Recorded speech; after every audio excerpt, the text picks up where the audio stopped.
Hey guys, Dan here, aka Wolf, and today we're going to be on the hunt for the 5 aces of Intergalactic, the Heretic Prophet, a title currently in development by Naughty Dog, the broader gameplay and story elements of which have been kept tightly under wraps.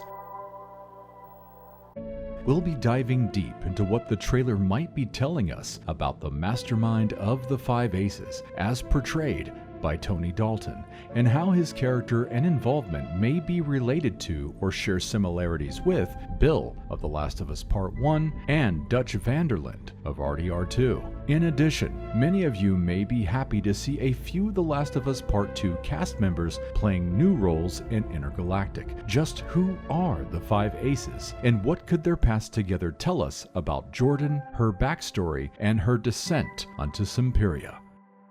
I will also have a super secret special challenge to offer you courtesy of Macho Nacho, home of the #1 burrito in the Blue Star system. And later we'll explore what some of you had to say in response to my latest video, Intergalactic Secrets Revealed, so be sure to stick around for that. After all, the comments I share and discuss just might be one of your own.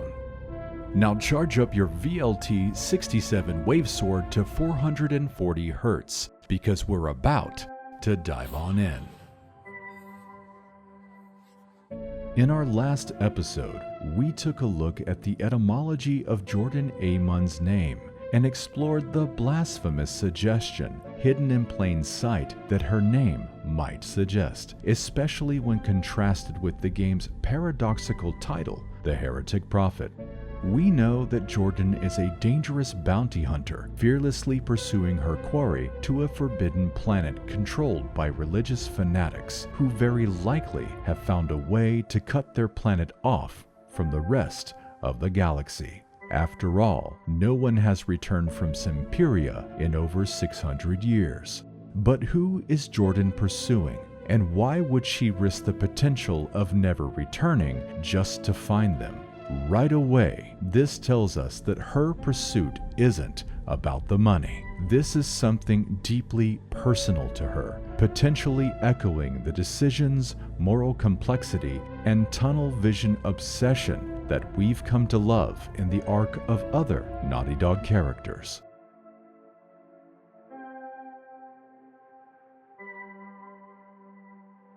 In the sweeping pan of Jordan's investigation board, we are given a quick glance of headline clippings and scribbled notes, all of which surround a warm picture of 5 figures raising a toast over what appears to be a great score. The Spotlight Sentinel clipping says, "Third largest safety deposit ship discovered empty weeks after theft," which may be when this iconic photo was taken. And just below, the headline, "What Happened to the 5 Aces," tells us the name of our celebrating gang. The article's lead-in text, "For years, these notorious intergalactic criminals were unstoppable. Then suddenly, the crime spree ended," communicates not just who the 5 aces were to the rest of the galaxy, but assures us that the mystery of their breakup will likely be central to Jordan's backstory. This picture of the 5 aces actually has a lot going on, both within its own narrative and also within a meta context, once we begin to examine it more closely. At first glance, we see the suggestion of a happy family of intergalactic criminals, with echoes of the van der Linde gang from RDR2. The 2 central figures are Jordan and Tony Dalton's yet unnamed character that appears to be the leader and most likely the mastermind spoken of in the evening news headline. His arm wrapped around Jordan suggests a closeness such as mentor to mentee, or even potentially a father-daughter dynamic. The next closest characters are the aces played by The Last of Us alumni Ashley Scott and Stephen Chang, who played Maria Miller and Jesse respectively. It is interesting that the ace at the furthest distance from the rest of the group is Colin Graves, played by Kumail Nanjiani, and it is his character that Jordan is willing to risk everything to get her hands on as she seeks to corner him at a notorious planet from which no one has returned in 6 centuries. His distance from the rest of the Aces suggests he may have been their newest member or not as tight with the rest of the group, and Jordan likely suspects treachery at his hands for a job gone wrong, which likely resulted in the dissolution of her rogue family. It is interesting that Kumail is also the only cast member within the 5 Aces that has not previously starred in a Naughty Dog property, further pushing him to the outside of the group, though this is most likely a happy accident. And for those who may not remember, Tony Dalton played Joel and Tommy's father in the HBO series. And of course, Tati Gabrielle played Nora in the show and the main antagonist in the Uncharted film, making her lead role as Jordan her 3rd Naughty Dog performance. However, based on clues that we are given, as well as Neil Druckmann's casting and writing methodology, I suspect that Colin Graves might be a red herring, and that Tony Dalton's Mastermind character is most likely the true culprit behind the mysterious tragedy that befell the 5 Aces. But before we get to that, it's time to reveal my super secret special challenge, courtesy of Macho Nacho, home of the #1 burrito in the Blue Star system. Because we are on the hunt for the 5 Aces in more ways than one, I have hidden 5 Aces throughout this video, represented as individual Ace playing cards. The first person to correctly report the 5 timestamps of each Ace playing card in the comments below without editing their comment will receive a prize, though I will not reveal whether or not your answer is correct until my next video. Only one of you will win a prize and take home the ultimate Blue Star System glory, but all who successfully complete the challenge will be honored via shoutout in my next episode. Let me repeat, everyone who successfully completes the challenge before the uploading of my next episode will receive a shoutout in my following installment. So don't let that honor slip you by. After all, it's absolutely stellar. And later, we'll discuss some recent comments you've shared here on this channel, so be sure to stick around for that. After all, the comments I share and discuss just might be one of your own. And while you're here having such a great time on my relatively small channel, you can help me build something great by subscribing and hitting a big activate on that notification bell. Legends tell of it bringing about great happiness. Share my content in the spaces you inhabit, and of course, with your friends. After all, helping others makes us stronger and happier together. As we return our gaze to the 5 Aces and our super secret special challenge, the evidence board suggests that the 5 Aces may have once been a Joss Whedon's Firefly type crew, or perhaps a Vanderlyn gang type outfit, meaning that the ties that bound these people together were likely more than just about profit. Evidence suggests that they were rebels seeking opportunistic advantage in a system that they didn't agree with, and bound by this shared lifestyle, they likely stuck together like family. Note how the news clippings suggest that their victims were only big corporate and banking entities, and not individuals or the common person. In addition, included at the bottom of a list of known aliases is the name Randall Stevens, which you may recognize from the film version of The Shawshank Redemption. In the celebrated 1994 drama, the name Randall Stevens is a pseudonym used by Tim Robbins' character to launder the money the warden received through bribes for exploiting prison labor. And it is through the Randall Stevens pseudonym that the protag would bring about the corrupt official's downfall by the film's conclusion. In this way, the Randall Stevens pseudonym has both a rebel and an anti-establishment connotation when listed as the final potential alias of Tony Dalton's Mastermind.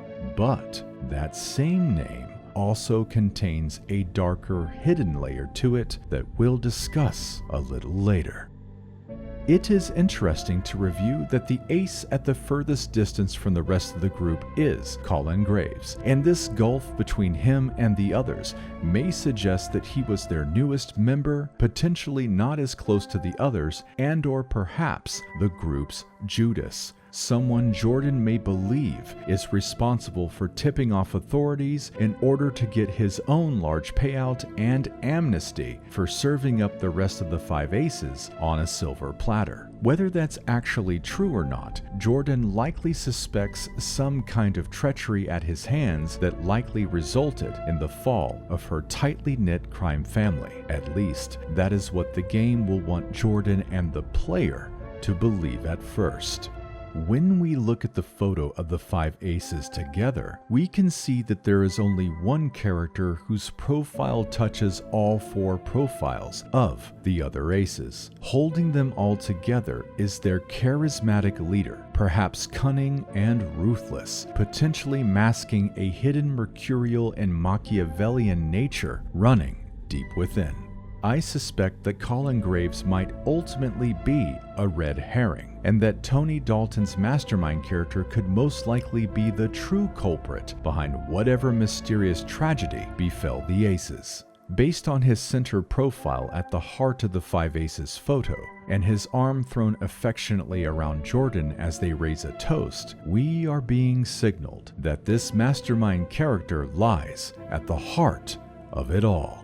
And based on his interpersonal relationships, he may be the last of the five aces that Jordan would ever suspect as being the real traitor. In fact, is it possible that Tony Dalton's performance as Lalo Salamanca may have served as a partial prototype for the writing of the Mastermind's character in Intergalactic? The answer to that question may lie in the approach that Naughty Dog took to writing the role of Bill for W. Earl Brown in The Last of Us Part 1. And it was during this time period that I got a call from my agent. And I had never done motion capture before. I'd never worked on a game before. So he said, there's this new Sony game, and you're the prototype for it. Do you want to do it? Well, long story short, I had to audition for the role that W. Earl Brown was the prototype for. When Brown was brought in to audition for Bill around 2009, he was mostly known at the time for his character Dan Doherty in HBO's Deadwood, which had only ended its run 3 years prior and was quite the talk at the time. And while the characters of Bill and Dan Doherty are very different, it is in observing Brown's performance as Bill in The Last of Us Part 1 that the prototyping of how Dan Doherty was performed becomes very clear in the vision for Bill's character. The fussiness, the brute strength, the resourcefulness, and the delivery of dialogue provide a familiar bridge between two completely different characters. In this way, from a writing and directing perspective, it's not about copying a character from another IP, but rather understanding the kind of performance and visual you might get when writing your new character with a specific actor in mind. While casting Tony Dalton as the father of Joel and Tommy may have given Neil Druckmann direct access to the actor, was it Dalton's outstanding performance as the chilling and mercurial Lalo Salamanca that may have served as a similar mental prototype to the visual and performance style that Druckmann was looking for when writing and ultimately casting his ace Mastermind character? And could this charismatic but Machiavellian father figure be the true mastermind behind the five aces' demise? That answer could lie in the deeper meaning of his character's Randall Stevens alias. On the surface, it appears to be a nod to the anti-establishment theme of the Randall Stevens pseudonym used in the 1994 Shawshank Redemption film. But what many don't realize is that the original pseudonym from Stephen King's novella, Rita Hayworth and the Shawshank Redemption, the pseudonym was Peter Stevens. In the film version, the pseudonym was changed to Randall as an homage to notorious Stephen King multiverse villain Randall Flagg. everyone's favorite mercurial antagonist from The Stand, The Dark Tower, and many other Stephen King novels. Is this just a coincidence, or yet another clue hinting at the darkness lurking beneath the surface of Tony Dalton's Mastermind character? Be sure to let me know your thoughts or your arguments in the comments below. And speaking of comments, let's explore what some of you had to say in response to my latest video. To kick this off, Jigen says, I don't know if you notice, but the initials of Jordan's name spell out Jam, the studio's original name, before it was renamed Naughty Dog. Perhaps it symbolizes a return to its roots and a contrast between the past and the future. Keep going, man. Love your content. And Jigen, that is awesome. Great observation on your part. I did not notice that, nor was I aware of Naughty Dog's previous name, Jam Software. So thank you for sharing that, and I appreciate the love. Next up, DonKnox775 says, great video. Menu sunny now for me. And you know, DonKnox775, thank you for echoing that message from our last episode. Whether we're trying to banish the Joel in yellow from our thoughts, or whether we're reclaiming our doom scroll landscape by withholding that rage clip. Menu sunny now, as Kristen by Rockman Tree is definitely my current mantra. Uniberry says, man, finally a genuine human being talking about this game in depth. Thank you so much. I'm insanely hyped and excited for Intergalactic. I even had a dream about a gameplay reveal a couple days ago. Just keep making these videos, my man.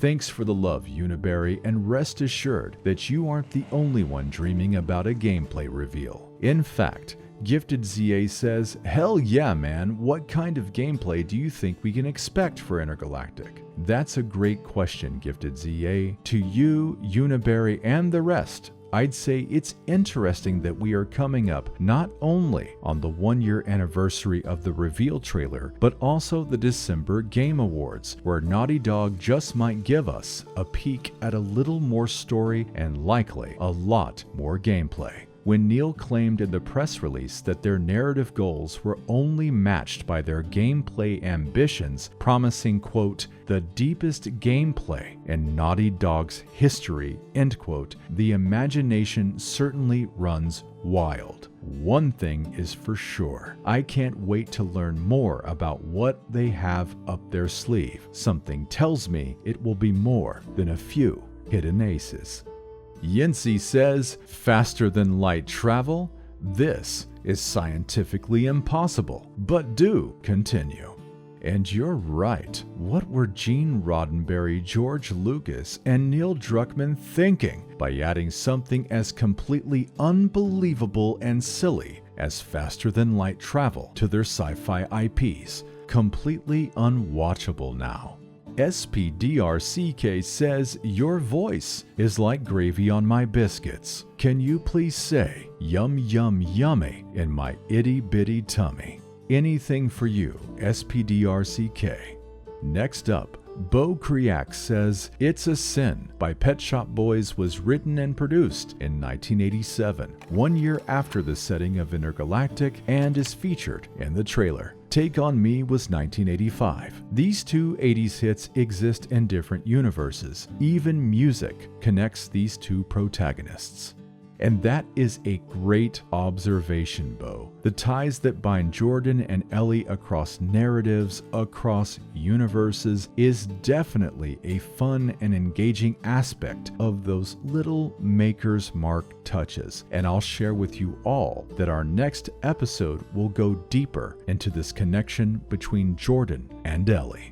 Apollo 3v3 says, yes, yes, yes. I love this. The deeper storytelling from Naughty Dog scratches an itch that I always have when falling for a new game or franchise. I want to know more. There's usually always a reason why something is put in a game. whether it be a location, a tattoo design, or a fabric color. But the multiple layers of storytelling and the metaphorical actions that the characters make, whether subtle or not, always butters my biscuit.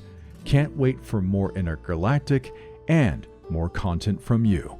Thank you for saying so, Apollo, and I am right there with you. Whether it's subtle or more direct, the different layers of Naughty Dog storytelling always butters my biscuit, guacs my nachos, and every other delectable euphemism in between. I am definitely finding myself The Last of Us Part 2 levels of excited for Intergalactic, and I'm pumped to take all of you on that ride along with me. From red herrings to hidden aces, I think all of us are in for something special, both with Intergalactic and also right here on the Wolf of Thorns channel. If you'd like to take the long walk with me and build something special together, you can become part of the Wolf's Den by supporting this channel directly. If it feels right to you, I invite you to explore the join button just below this video. Please know that your direct support helps small creators like me keep making quality content just like this episode, with hopefully many more in the future to come. And if this video meant something to you, please leave your love or your arguments in the comments, and I will respond to every single one. From your thoughts on this episode to what you'd love to see more of, your remarks are one of the best ways to keep me informed about what really engages you and moves you here. After all, what you have to say means more to me than you could possibly know.